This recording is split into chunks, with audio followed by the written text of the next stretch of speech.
नमस्कार दोस्तों, आप सभी का फिर से स्वागत है।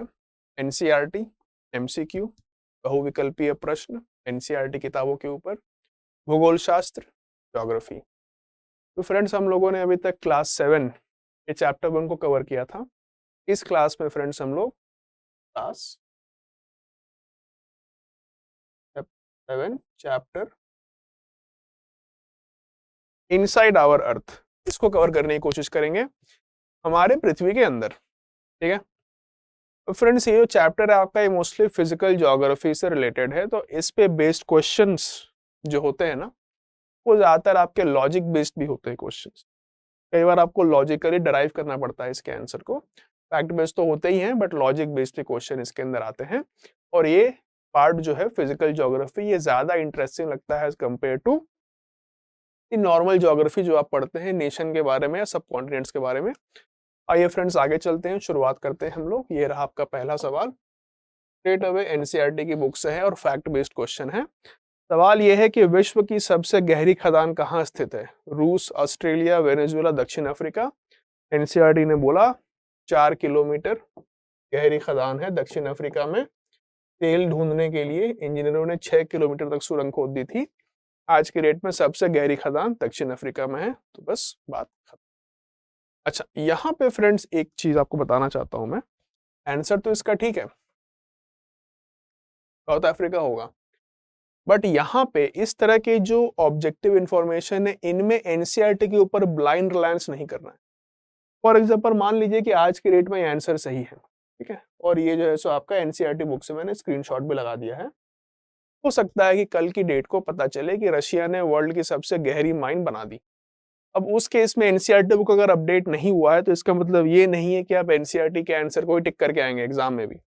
You should keep your self updated. आज के डेट में साउथ अफ्रीका में है, एनसीईआरटी बुक ने बोला है तो हमने इसको लिखा है। कल की डेट को हो सकता है कि साउथ अफ्रीका में ना हो, रशिया में हो, है ना, किसी और कंट्री में हो। तो अकॉर्डिंगली अपने आप को अपडेट करना है, उसके अकॉर्डिंग आंसर को टिक करना है। अंधविश्वासी नहीं बनना है एनसीईआरटी बुक के ऊपर। हाँ, तो लॉजिक बेस्ड क्वेश्चन हो जब तक वो आता है आपके एग्जाम में, वहां पे तो NCERT will take precedence. But जो ऑब्जेक्टिव इंफॉर्मेशन है, फैक्ट्स बेस्ड क्वेश्चन है, वहां पर जो भी करंट अफेयर्स में आपको सुनने, पढ़ने, देखने का मौका मिलता है, उसके अकॉर्डिंग खुद को अपडेट करते रहना है। आइए नेक्स्ट चलते हैं फ्रेंड्स। दूसरा सवाल, पृथ्वी के परतों को ऊपर से नीचे की ओर उनके प्रकट होने क्रम में व्यवस्थित करें। पपड़ी, कोर, आच्छादन, स्थल मंडल। देखिए, सबसे पहले तो आपका क्रस्ट आएगा, ठीक है, उसके बाद आएगा आपका लिथोस्फेयर, ठीक है, फिर आएगा आपका मैंटल और फिर आएगा आपका कोर। तो आपका आंसर क्या होना चाहिए था? 1 4 3 एंड देन 2, 1 4 3 एंड देन 2। अगर आप अर्थ के स्ट्रक्चर को देखेंगे फ्रेंड्स, सेंटर में तो आपका कोर आ जाता है, उसके ऊपर आपका मैंटल आता है, उसके ऊपर का जो एरिया है वहां पे आपका लिथोस्फेयर आता है, और सबसे ऊपर का जो पार्ट है उसे कहते हैं हम लोग क्रस्ट। कभी पिज्जा खाते वक्त देखा उसका क्रस्ट कैसा होता है? वहां पे क्रस्ट नीचे आता है ना, वो वाला क्रस्ट नहीं, ये वाला क्रस्ट अर्थ का क्रस्ट। ठीक है, तो अर्थ जो है उसके डिफरेंट लेयर्स होते हैं फ्रॉम टॉप टू डाउन। सबसे पहले आपका क्रस्ट आएगा, फिर आपका लिथोस्फेयर, फिर मैंटल और फिर कोर आएगा। ठीक है, आप इस फोटो को देख सकते हैं, सबसे ऊपर क्रस्ट है, फिर लिथोस्फेयर, मैंटल। कोर के भी दो हिस्से होते हैं, outer core, inner core. Mantle के अंदर कई सारी डिसकंटिन्यूटीज होती हैं। लिथोस्फेयर अपने आप में एक बिल्कुल प्लेन सा लेयर नहीं होता। ऐसे बहुत सारे और फैक्ट्स हैं, लेकिन अभी आपके लिए इंपॉर्टेंट ये है जानना कि इसका करेक्ट ऑर्डर क्या है। तो crust comes first, then lithosphere, then mantle and then core. Mantle core आपको हमेशा याद रहेगा, कंफ्यूजन अगर होगा भी तो क्रस्ट और लिथोस्फेयर के बीच में होगा। आपको याद रखना है क्रस्ट वो है जिसपे हम खड़े हैं, ठीक है। लिथोस्फेयर जो होता है उसमें क्रस्ट का कुछ पार्ट आता है, कुछ पार्ट मैंटल का भी आता है। नेक्स्ट आइए फ्रेंड्स, पृथ्वी के आंतरिक भाग के संदर्भ में निम्नलिखित कथनों के ऊपर विचार करें।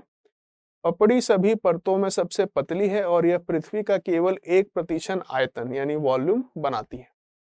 देखिए, ये बात तो सही है कि क्रस्ट सबसे थिन है, ठीक है, बट अब ये जो 1% की बात कर रहा है ऊपर से ओनली वर्ड, इसको देखकर कुछ लोगों को डाउट होगा कि 1% ऑफ वॉल्यूम वाकई में ऐसा होता है क्या? ऐसा करते हैं अभी से कुछ देर के लिए हम लोग रखते हैं स्टैंड बाई मोड में। नेक्स्ट आइए, with 84% of earth's volume the core is thickest of all layers. देखिए कोर सर्टेनली थिकेस्ट तो होता है, लेकिन क्या उसमें 84% ऑफ अर्थ्स वॉल्यूम आता है? अब ये भी अगर मान लीजिए आपको नहीं पता तो आप इसको रखिए स्टैंड बाई में, या ट्रू भी हो सकता है, फॉल्स भी हो सकता है। थर्ड स्टेटमेंट है कि radius of earth is 6317 kilometre. ठीक है, अब देखिए ये तीनों जो है, तीनों के तीनों हैं आपके बिल्कुल फैक्ट बेस्ड क्वेश्चन।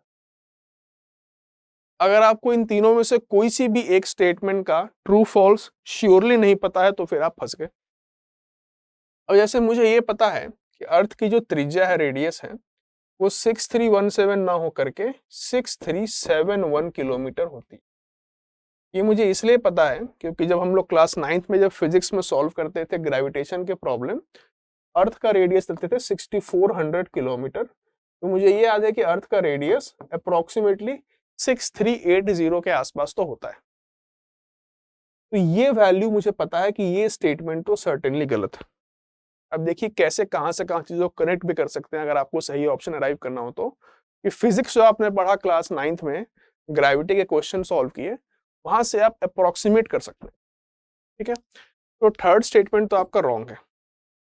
अब कह रहा है इसमें से करेक्ट स्टेटमेंट बताओ, तो 3 तो गया। ठीक, अब क्या बचा, 1 ओनली एंड 2 ओनली। ध्यान से देखिए, 1 कह रहा है कि crust is thinnest and 1% of volume, 2 कह रहा है core is thickest and 84% of volume. देखिए फ्रेंड्स, अगर आपको जस्ट ये वाला फोटो भी अगर याद रह गया ना, आप इसमें देख सकते हैं कि कोर इतना बड़ा है और मैंटल इतना बड़ा है, लिथोस्फीयर तो है ही और क्रस्ट तो बिल्कुल ऊपर की बस पपड़ी भर है। तो आपको लगता है कि कोर और मैंटल के बीच में कितना वॉल्यूम का डिस्ट्रीब्यूशन हुआ होगा? या आपको ये देख कर लगता है कि अगर कोर के अंदर 84% वॉल्यूम आ गया तो सिर्फ 16% वॉल्यूम आएगा मैंटल के अंदर? नहीं, अगर आपको ये फोटो भी याद है तो आप कह सकते हैं कोर और मैंटल तो बराबर मोटाई का ऑलमोस्ट लग रहा है, तो कोर के अंदर 84% वॉल्यूम तो कभी नहीं आ सकता। तो आपने कहा कि ये स्टेटमेंट भी हो गया आपका रॉन्ग।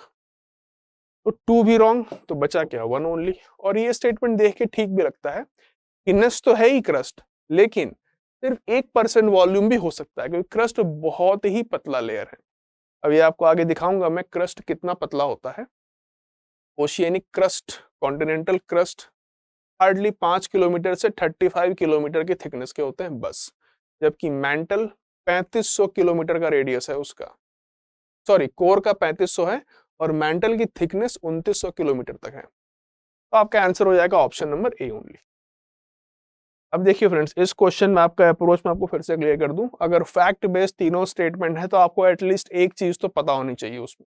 ठीक है, दूसरा फ्रेंड्स, अगर आप इसके ऑप्शंस को भी देखेंगे ना, तो इसके ऑप्शन जानबूझ के मैंने इस तरह से सेट किए हैं कि अगर आपको एक स्टेटमेंट भी प्योरली पता हो तो आप टिक आउट कर सकते हैं। अब हम लोग ये मानते हैं कि आपको कोई भी स्टेटमेंट के बारे में पता नहीं है, क्या सही है क्या गलत है। अब देखिए ऑप्शन कैसे अरेंज किए गए हैं। अगर आप ऑप्शंस देखेंगे तो आप देख सकते हैं कि 3 जो है कभी भी इंडिपेंडेंटली ट्रू नहीं हो रहा, अगर होगा तो 1 या 2 के साथ होगा।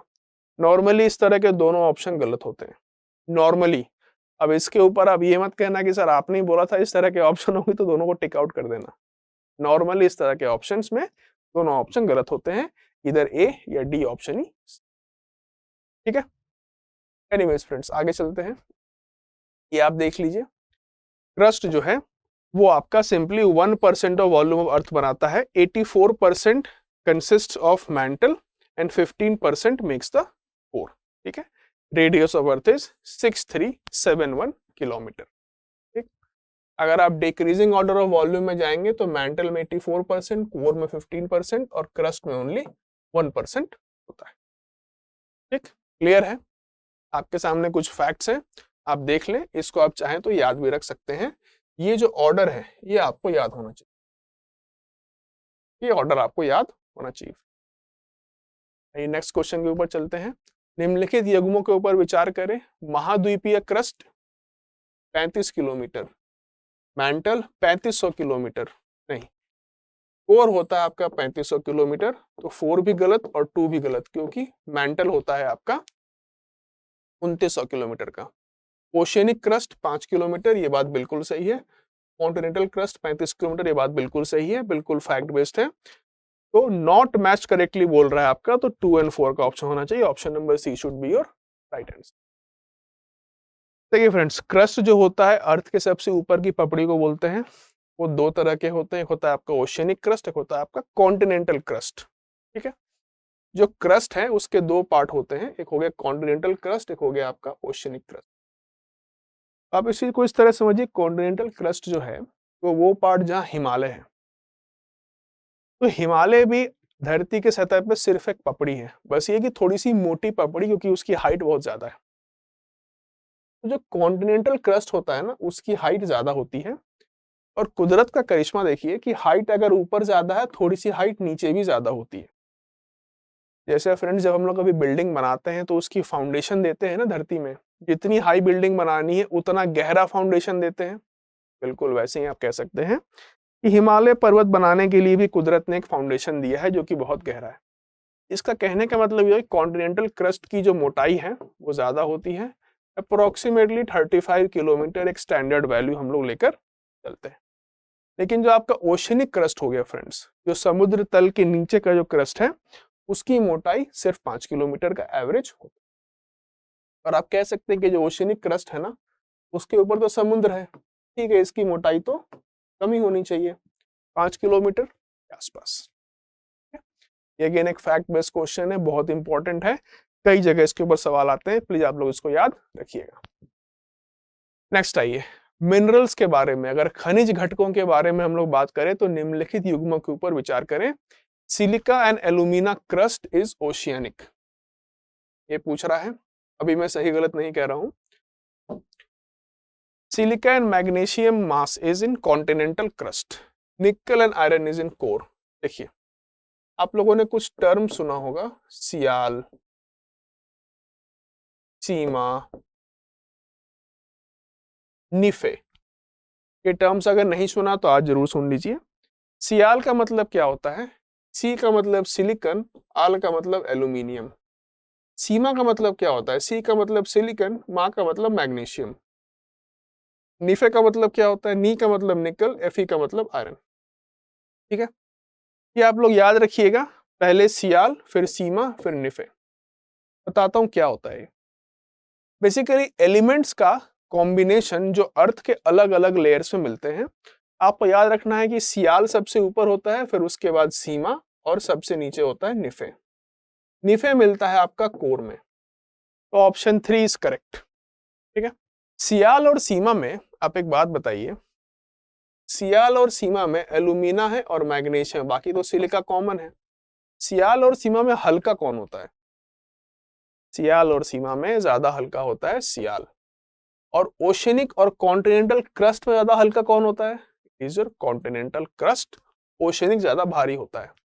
तो जो आपका सियाल होता है ना फ्रेंड्स, वो होता है बेसिकली कॉन्टिनेंटल क्रस्ट का हिस्सा, और जो सीमा होती है या होता है वो है ओशनिक क्रस्ट का हिस्सा। ठीक है, sial is heavier, sima is lighter. ठीक, तो ऑप्शन 1, ऑप्शन 2 या फिर स्टेटमेंट दोनों के दोनों आपके रॉन्ग है। तो करेक्ट तो आपका ओनली 3 ओनली होना चाहिए। Correct should be your 3 only, option number. अब आपको मैं समझाता हूं ये थ्रू डायग्राम। ठीक है, देखिए, ये जो अर्थ है, इसका जो ऊपर का जो क्रस्ट वाला पार्ट है, इस पर आप देखिए कॉन्टिनेंटल क्रस्ट थोड़ा थिकर है और ओशनिक क्रस्ट थोड़ा पतला है, 5 किलोमीटर के आसपास। ये क्रस्ट जो है ये बना होता है आपका सियाल से। सीमा जो है ना, सीमा जो है वो मोस्टली आपका मैंटल तक होता है। सीमा का मतलब सिलिकॉन और मैग्नीशियम। और जो कोर है आपका, वो भले ही आउटर हो चाहे इनर हो, वो आपका निफे का होता है, यानी कि आयरन एंड निकल का। ठीक है, ये चीज आपको बिल्कुल फैक्ट बेस्ड है, ध्यान रखना है, सियाल, सीमा, निफे, आप इसको जैसे भी याद रखना चाहें। ठीक है, अब ये जो निफे है ना फ्रेंड्स, कोर का, यहाँ पे एक छोटा सा इंफॉर्मेशन और आपके लिए। कोर के भी दो हिस्से होते हैं, एक होता है आउटर, एक होता है inner. Outer core liquid state में होता है, लेकिन इनर कोर सॉलिड स्टेट में होता है। अब ऐसा क्यों? बहुत सिंपल सा रीजन है फ्रेंड्स, इनर कोर भी लिक्विड स्टेट में होता, बट इनर कोर जो धरती के बिल्कुल सेंटर में है, इसके ऊपर इतना ज्यादा प्रेशर है धरती का हर तरफ से, इस प्रेशर के तहत जो चीज को लिक्विड होना चाहिए था वो चीज अब सॉलिडिफाई होकर के सॉलिड बन गई। Inner core is solid. Why? Simple one-liner question of interview or prelims. Sir, the simple reason is that there is extreme pressure, and that is why what should have been liquid became solid. ठीक है friends, सियाल सीमा निफे आपको याद रखना है, बहुत important है। Next सवाल के ऊपर आइए। The core is also called nife, सही बात है। The continental mass is called as sial. तो आप लोग बताइए, क्या कॉन्टिनेंटल मास को सियाल कहते हैं? Yes. Oceanic crust is called as seema. Yes, correct statement. All three are absolutely correct. Just बताया था आप लोगों को, बिल्कुल ध्यान रखिएगा। पहले सियाल, फिर सीमा। अब याद रखने का एक सिंपल सा ट्रिक है कि सिलिकॉन तो कॉमन है, A comes before M, तो सियाल इज अबव सीमा, बस। ठीक है, नेक्स्ट आइए friends. Major types of rocks, चट्टानों के संदर्भ में जो प्रमुख प्रकार होते हैं, उनके लिए निम्नलिखित कथनों पर विचार कीजिए। 3 प्रमुख प्रकार की चट्टानें हैं, सही बात है, इग्नियस, सेडिमेंट्री और मेटामॉर्फिक। तो पहला स्टेटमेंट आपका बिल्कुल करेक्ट है। दूसरा, इनमें केवल अंतर्वेदी, कायांतरित और तलछटी चट्टानें शामिल हैं। Intrusive, metamorphic and sedimentary rocks only. No, यहाँ पे आपका इंट्रूसिव नहीं होना चाहिए था, आपका इग्नियस। तो ये स्टेटमेंट हो गया आपका रॉन्ग, ये स्टेटमेंट आपका करेक्ट है। Igneous rocks are not a major type of it, गलत। Igneous rocks are in fact major type of rocks, igneous rocks are in fact primary rocks. तो नॉट करेक्ट में क्या हो जाएगा आपका 2 and 3, hence option number C. Option number C is your correct. Simple है, 3 तरह के रॉक्स होते हैं, इग्नियस, सेडिमेंट्री, मेटामॉर्फिक। तीनों आपस में एक्सचेंज भी होते हैं, आपस में फॉर्म्स भी चेंज होता रहता है। आपको मैं फ्रेंड्स रॉक साइकिल भी दिखाऊंगा, बट फिलहाल इस क्वेश्चन के लिए इतना आना काफी है आपके लिए कि 3 तरह के होते हैं, और तीनों को हम लोग कहते हैं मेजर फॉर्म्स ऑफ रॉक। इसमें जो आपका इग्नियस रॉक होता है और जो आपका सेडिमेंट्री रॉक होता है, called as primary rocks, whereas metamorphic is called as your secondary rocks. अब इस क्वेश्चन में जो एक टर्म आया था आपका इंट्रूसिव, ये क्या होता है आगे बताऊंगा। वैसे इग्नियस रॉक्स के 2 टाइप होते हैं, एक इंट्रूसिव और एक एक्सट्रूसिव। क्या होते हैं, क्यों होते हैं, आपको मैं जस्ट आगे बताऊंगा। With reference to the igneous rocks consider the following statements. आग्नेय चट्टानों के संदर्भ में निम्नलिखित कथनों पर विचार कीजिए। These are made up of molten magma, absolutely correct. These are called primary rocks, प्राथमिक चट्टानें होती हैं, बिल्कुल सही बात है। These are 2 types, correct. Intrusive, extrusive, all are correct. Friend, जो मैग्मा होता है, जो धरती पे बाहर आकर लावा भी कहलाता है, मैग्मा आपका लिक्विड स्टेट में होता है, कभी ना कभी तो सॉलिडिफाई करेगा, या धरती पे बाहर आकर या धरती के अंदर। वो जब भी सॉलिडिफाई करेगा वो एक रॉक बनेगा, जिसका नाम होता है इग्नियस रॉक या फिर आग्नेय चट्टान। ठीक, इनको प्राइमरी रॉक क्यों बोलते हैं, प्राथमिक चट्टान क्यों बोलते हैं? इसलिए बोलते हैं फ्रेंड्स, बिकॉज मैग्मा एक प्राइमरी मटेरियल खुद अपने आप में होता है। मैग्मा दरअसल धरती के बनने की प्रक्रिया में जो चीजें बच गई, उसे ही मोल्टेन फॉर्म में जो नाम दिया जाता है उसे कहते हैं मैग्मा, इसीलिए उसे प्राइमरी रॉक्स भी कहते हैं। There are of 2 types, intrusive, extrusive. क्यों होते हैं आपको जस्ट मैं आगे बताऊंगा, क्योंकि इंट्रूसिव जो है वो धरती के अंदर जब मैग्मा सॉलिडिफाई करे, इंट्रूसिव का मतलब इनसाइड, धरती के अंदर जब मैग्मा सॉलिडिफाई करे उसे कहते हैं हम लोग इंट्रूसिव रॉक, और जब धरती के बाहर सॉलिडिफाई करे उसे कहते हैं हम लोग एक्सट्रूसिव। इस पे और भी क्वेश्चंस आपको मैं कराऊंगा अभी, बट यहाँ पे आपके तीनों स्टेटमेंट एब्सोल्युटली करेक्ट। नेक्स्ट आइए, आ गया सवाल, बहिर्मुखी और अंतर्वेदी चट्टानों के संदर्भ में निम्नलिखित में से कौन सा या से कथन सही नहीं है? ध्यान दीजिएगा, नॉट करेक्ट पूछ रहा है, ठीक है। अब extrusive rocks are formed when magma comes on earth surface and solidifies slowly. बिल्कुल ध्यान से देखना फ्रेंड्स, यहाँ बहुत लोगों को बहुत कंफ्यूजन होता है, आप लोग ध्यान से देखिए। एक्सट्रूसिव रॉक्स जो बहिर्मुखी आग्नेय चट्टान होते हैं, वो तब बनते हैं जब मैग्मा धरती के सरफेस पे बाहर आ जाता है एंड सॉलिडिफाइज स्लोली। देखिए एक्सक्लूसिव का मतलब यही है कि मैग्मा धरती के सरफेस पे बाहर तो आएगा, ठीक है, तो एंड के पहले तक सब कुछ सही था, फिर आप कह रहे हैं कि इट सॉलिडिफाइज स्लोली, यहां पे गड़बड़ी है। क्यों? क्योंकि धरती की सरफेस पे जो मैग्मा बाहर आ गया, it will solidify rapidly, it will solidify fast. तो ये स्टेटमेंट हो गया आपका wrong because of this last word slowly. ठीक है, नेक्स्ट क्वेश्चन के ऊपर, नेक्स्ट स्टेटमेंट के ऊपर आइए। When magma cools rapidly deep within the earth, intrusive rocks are form. देखिए इंट्रूसिव रॉक सर्टेनली तभी बनेगा जब मैग्मा धरती के अंदर ठंडा होगा तब, लेकिन धरती के अंदर वो रैपिडली ठंडा नहीं हो सकता क्योंकि धरती के अंदर बहुत गर्मी होती है। इस वर्ड की वजह से ये स्टेटमेंट भी रॉन्ग हो गया। इन इफेक्ट मैं आपसे ये कहना चाहता हूं फ्रेंड्स कि extrusive rocks are those rocks which are formed when magma solidifies on the earth's surface and it solidifies fastly। क्यों? क्योंकि अर्थ के सरफेस पे तापमान कम होता है एज कंपेयर टू जो तापमान अर्थ के सरफेस के नीचे होगा।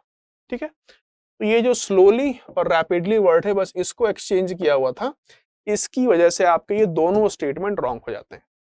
ठीक है, नेक्स्ट आइए, extrusive rocks have fine grained structure. सही बात है, intrusive rocks are coarse grained. सही बात है।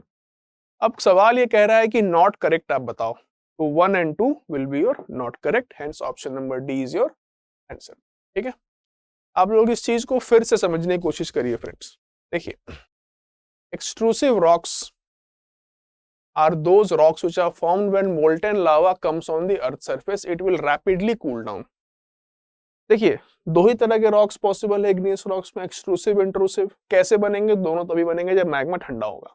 ठंडा होने के लिए दो जगह हैं, धरती के बाहर, धरती के अंदर। धरती के बाहर अगर रहे तो जल्दी ठंडा होंगे, धरती के अंदर अगर रह गए तो धीरे धीरे ठंडा पड़ेंगे। क्लियर है? एक्सट्रूसिव का मतलब बाहर आके जल्दी से ठंडा हो जाओ, इंट्रूसिव का मतलब अंदर ही रहो और गर्म रहो। ठीक है, इससे आपको क्लियर हो जाएगा। Extrusive rocks when molten lava comes on earth surface rapidly cools down. ठीक है, इसलिए स्टेटमेंट में पहला पार्ट सही था, सेकेंड पार्ट स्लोली लिखने की वजह से गलत हो गया, ओवरऑल स्टेटमेंट आपका गलत हो गया। सिमिलरली जो आपका इंट्रूसिव है, अगर आप उसके लिए देखेंगे तो when magma cools down slowly deep inside the earth, they are called as intrusive rocks. ठीक है, अब देखिए जो धीरे धीरे कूल डाउन होता है वो धरती के नीचे होता है, तो जब धीरे धीरे कूल डाउन होगा ना तो उसमें लार्ज ग्रेन स्ट्रक्चर रह जाएंगे। ठीक है, और जो क्विकली कूल डाउन होता है, जो बहुत जल्दी ठंडा होता है, वो धरती के ऊपर होता है, एक्सट्रूसिव रॉक्स, इसीलिए उसमें वेरी फाइन ग्रेन स्ट्रक्चर बनते हैं। ये चीज आप लोगों को याद रखना है। ठीक है, आपके सामने फ्रेंड्स एक छोटा सा फोटो है, ध्यान दीजिएगा। Extrusive cooling time is seconds two months, texture is microscopic. Intrusive, it takes thousands of years to cool down to form igneous rocks, texture is small to medium grains। एक हम लोग plutonic नाम के भी rocks को study करते हैं, किसी किसी बुक में दिया होता है कि plutonic rocks are also a kind of igneous rocks, but आप लोग इस चीज को इग्नोर करें। एनसीईआरटी के पर्पस के लिए दो ही टाइप के होते हैं, एक्सट्रूसिव, इंट्रूसिव। प्लूटोनिक भी जो होता है वो बेसिकली धरती के अंदर ही कूल डाउन हो रहा होता है, उसको और ज्यादा टाइम लग रहा होता है। ठीक है, तो ये भी आपका एक तरह का इंट्रूसिव ही मान सकते हैं। फॉर एनसीईआरटी पर्पसेस आपके दो ही टाइप के इग्नियस रॉक होते हैं, extrusive and intrusive, third type नहीं होता। आइए नेक्स्ट सवाल के ऊपर आते हैं। अच्छा, एक और मैंने आपके सामने एक फोटो रखा है, इंट्रूसिव वर्सेस एक्सट्रूसिव। रॉक से कुछ नाम है, आपको नाम पता होने चाहिए। जैसे ग्रेनाइट बड़ा फेमस एग्जाम्पल है आपका इंट्रूसिव रॉक का, बसाल्ट और एंडेसाइट बड़े फेमस एग्जाम्पल है आपके एक्सट्रूसिव रॉक्स के। ये नाम आपको पता होने चाहिए, बाकी नाम ना पता हो तो भी कोई दिक्कत नहीं है। एक ग्रेनाइट और एक गैब्रो का नाम पता होना चाहिए इधर इंट्रूसिव में, और एक्सट्रूसिव में you should know basalt and andesite. ठीक है फ्रेंड्स, नेक्स्ट आइए। Which of the following is this rocks, कहा जा रहा है वो कौन से चट्टान है जो कि तलछट से बनी होती है, सेडिमेंट से। क्लियर आंसर क्या हो जाएगा आपका, सेडिमेंट्री रॉक, और कुछ सोचना ही नहीं है, सिंपल सा क्वेश्चन है, डिटेल डेफिनेशन दिया हुआ है। सेडिमेंट्री रॉक्स का कंपोजिशन होता है फ्रॉम सेडिमेंट्स जिसको ट्रांसपोर्ट किया जाता है बाय विंड, वाटर एटसेट्रा। छोटे छोटे जो सेडिमेंट्स होते हैं, छोटे छोटे कण जो होते हैं, उनके बारे में बात की जा रही है। तो ये जो छोटे छोटे कण होते हैं ना, इनको बहुत देर तक अगर कंप्रेस किया जाए तो वो धीरे धीरे करके लेयर्स ऑफ रॉक में कन्वर्ट हो जाते हैं। यहाँ पे फ्रेंड्स आपके लिए इंपॉर्टेंट ये है जानना कि जो सेडिमेंट्री रॉक होता है ना, उसकी लेयर बाय लेयर स्ट्रक्चर हो, मतलब उसके लेयर बाय लेयर को पील ऑफ कर सकते हैं। कहने का मतलब कि अर्थ का जियोलॉजिकल रिकॉर्ड सेडिमेंट्री रॉक्स के अंदर प्रॉपरली देख सकते हैं। You can take sedimentary rock in hands, और अगर आप देखेंगे you can see different layers inside the same rock. इन रॉक्स के अंदर फॉसिल्स भी कई बार मिलते हैं, प्लांट्स और एनिमल के। क्यों? क्योंकि पूरा जियोलॉजिकल रिकॉर्ड ऑफ अर्थ आपको सेडिमेंट्री रॉक्स के अंदर मिल जाएगा। Option C is your correct.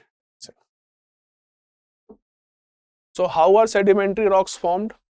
देखिए, इरोडेड सेडिमेंट्स जो होते हैं, they end up in water and begin to settle down. Settle down होना शुरू हो गया। Deposition, with time more and more sediments are added and form new sedimentary layers. फिर होता है इनका कॉम्पैक्शन। कॉम्पैक्शन का मतलब होता है इनको हाईली कंप्रेस कर देना। अब कंप्रेस करने के लिए वाटर का फोर्स हो सकता है, किसी और रॉक का वेट हो सकता है, कुछ भी हो सकता है। एंड फाइनली होता है इनका सीमेंटेशन, जिसमें कि आपका डिफरेंट डिफरेंट लेयर का एक साथ बॉन्डिंग हो जाती है। तो अब देखिए फ्रेंड्स, पहला लेयर ये, दूसरा लेयर ये, यहाँ आप देख सकते हैं डिफरेंट लेयर्स बन रहे हैं, और फाइनली इनका आपस में सीमेंटिंग हो गया, तो पूरा का पूरा एक रॉक बन गया। इसी में आपका बीच बीच में कहीं कहीं पे फॉसिल्स के भी पार्ट मिल सकते हैं। नेक्स्ट आइए, मेटामॉर्फिक रॉक्स के बारे में निम्नलिखित कथनों के ऊपर विचार करें। They are secondary rocks, absolutely correct. क्यों? क्योंकि मेटामॉर्फिक रॉक्स वो रॉक्स होते हैं फ्रेंड्स जो कि खुद अपने आप नेचर से प्राइमरी फॉर्म में जनरेट नहीं होते हैं। मेटामॉर्फिक रॉक्स बनाने के लिए आपको पहले इग्नियस रॉक्स या सेडिमेंट्री रॉक्स चाहिए होता है। ठीक है, they can be derived only from igneous rocks under great pressure and temperature. गलत, ओनली वर्ड की वजह से गलत हो गया। इग्नियस रॉक्स नहीं, सेडिमेंट्री रॉक्स भी। तो secondary rocks and metamorphic rocks, they can be derived from both igneous rocks and sedimentary rocks under great temperature and pressure. Only word की वजह से गलत हो गया। Clay turning into slate is an example of metamorphosis. Correct बात है। A sedimentary rock can never turn into metamorphic rock. गलत बात है। Incorrect पूछ रहा है तो 2 and 4 option number B is your correct. अब देखिए फ्रेंड्स, मेटामॉर्फोसिस क्या चीज होती है आपको थोड़ा समझाने की कोशिश करता हूं मैं। आपके सामने फ्रेंड्स एक बहुत ही रफ फोटो बनाया है या कॉपी किया है, इसका नाम होता है रॉक साइकिल। रॉक साइकिल का मतलब ये होता है कि कौन सा रॉक किस फॉर्म में चेंज होता है विथ टाइम। अब देखिए, मैग्मा है, ठीक, मैग्मा जब ठंडा होगा इग्नियस रॉक बना देगा, हो जाएगा। इग्नियस रॉक को अगर आप पिघलाएंगे तो फिर से मैग्मा बन जाएगा। क्लियर? इग्नियस रॉक पे अगर आप बहुत ज्यादा हीट एंड प्रेशर देंगे तो मेटामॉर्फिक रॉक बन सकता है। ठीक, इग्नियस रॉक का अगर आप छोटे छोटे टुकड़े करेंगे, उसका वेदरिंग होगा, इरोजन होगा, हो सकता है वो टूट टूट के सेडिमेंट्स बन जाए, तो वो सेडिमेंट बन गया because of weathering and erosion. Sediment का अगर आप कॉम्पैक्शन एंड सीमेंटेशन करेंगे तो वो सेडिमेंट्री रॉक बन जाएगा। और सेडिमेंट्री रॉक को अगर आप मेटामॉर्फोसिस करेंगे, हाई हीट एंड प्रेशर देंगे, तो फिर अगेन वो मेटामॉर्फिक रॉक बन जाएगा। मेटामॉर्फिक रॉक जो है, अगर मेटामॉर्फिक रॉक को अगर आप पिघलाएंगे तो फिर से मैग्मा बन जाएगा।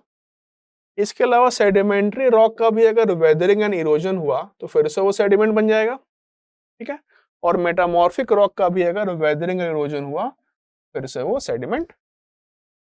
ये है फ्रेंड्स आपके सामने एक रफ रॉक साइकिल। रफ इसलिए क्योंकि इसमें और भी कई सारे प्रोसेस होते हैं जो कि आपको डिटेल में आगे पता चलेगा, बट ब्रॉडली आपको ये सारे रिलेशंस पता होने चाहिए कि ऑलमोस्ट एवरी रॉक, इग्नियस हो, मेटामॉर्फिक हो या सेडिमेंट्री हो, अगर उसकी वेदरिंग और इरोजन होगा तो वो सेडिमेंट बन जाएगा। और कोई भी रॉक अगर आप उसको पिघलाएंगे it will get into magma. ठीक है, इग्नियस और मेटामॉर्फिक रॉक अगर आप पिघलाएंगे, if it melts it will convert into. Next आइए friends, types of rock and its example. Sedimentary rock, sandstone, बिल्कुल सही बात है। Intrusive igneous rock basalt, okay. Metamorphic rock marble, बिल्कुल सही बात है। एक्सट्रूसिव इग्नियस रॉक ग्रेनाइट, ये दोनों आपके गलत हैं। करेक्ट आंसर होगा आपका 1 and 3 ओनली, लेकिन सवाल पूछ रहा है नॉट मैच करेक्टली, तो फिर 2 and 4 ओनली।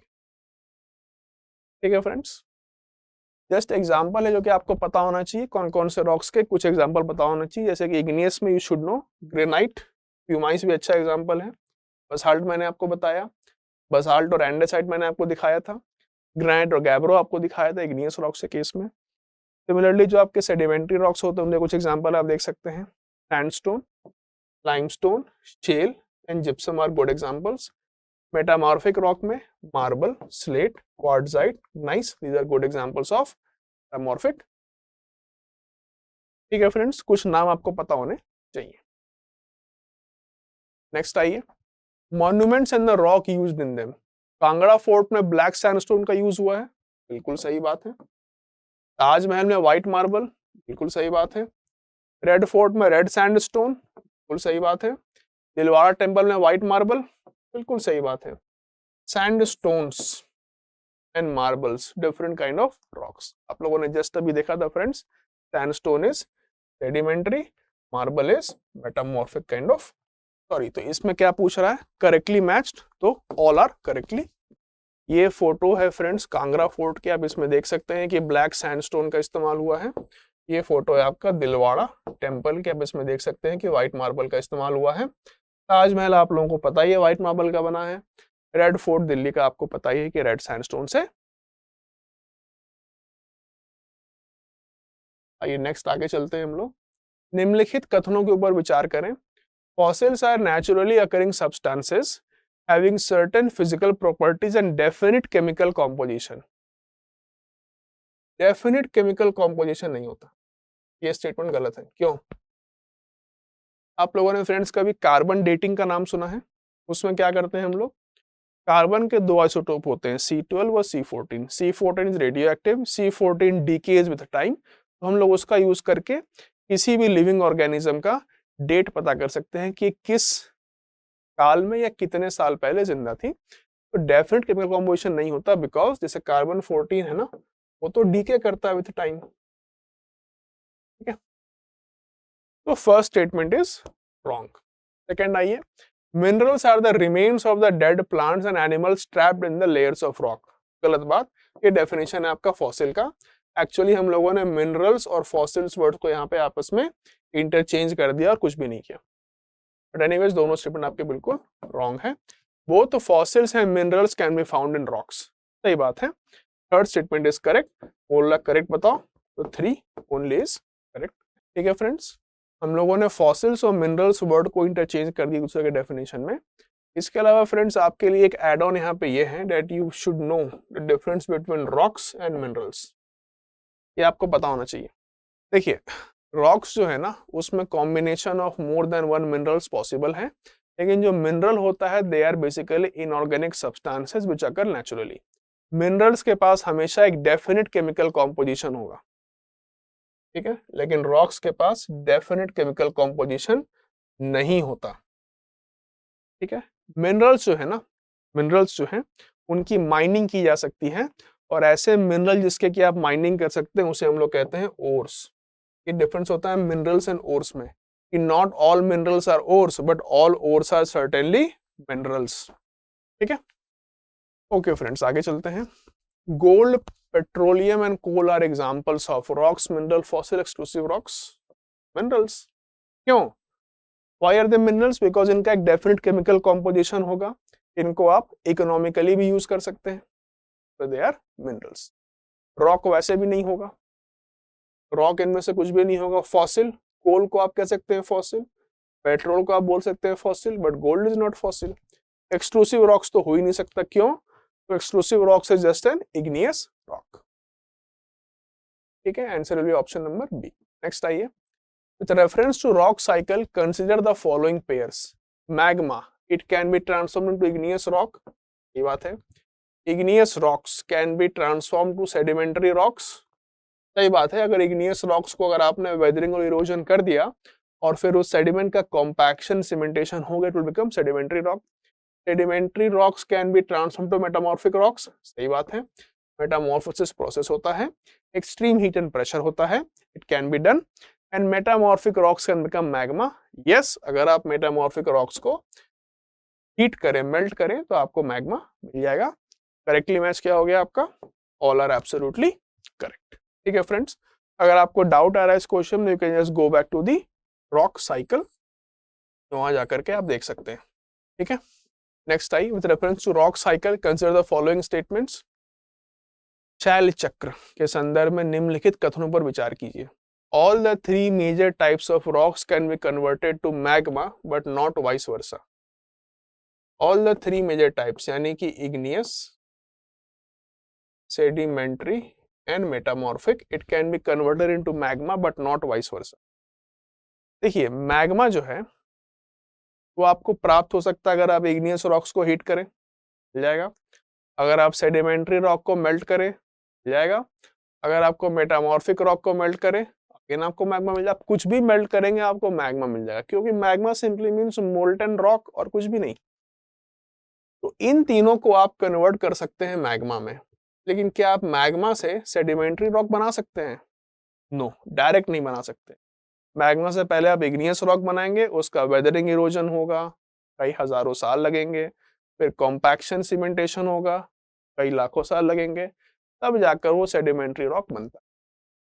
सिमिलरली जो आपका मैग्मा है, क्या आप उससे सीधा मेटामॉर्फिक रॉक बना सकते हैं? नहीं। मैग्मा से आप पहले इग्नियस रॉक बनाएंगे, इग्नियस रॉक को एक्सट्रीम हीट प्रेशर पे रख के जब मेटामॉर्फोसिस कर लेंगे, तब जाकर के आपका मेटामॉर्फिक रॉक बनेगा। तो ये स्टेटमेंट ये कह रहा है all three types of rocks can be converted to magma but not vice versa. ये स्टेटमेंट हो गया आपका बिल्कुल करेक्ट, क्योंकि मैग्मा को आप सिर्फ कन्वर्ट कर सकते हैं इग्नियस रॉक में, not into other kinds of rocks directly. आइए सेकेंड स्टेटमेंट के ऊपर आइए। Sedimentary rocks can B derived, sedimentary rocks can B derived from both igneous and metamorphic rocks. सही बात है।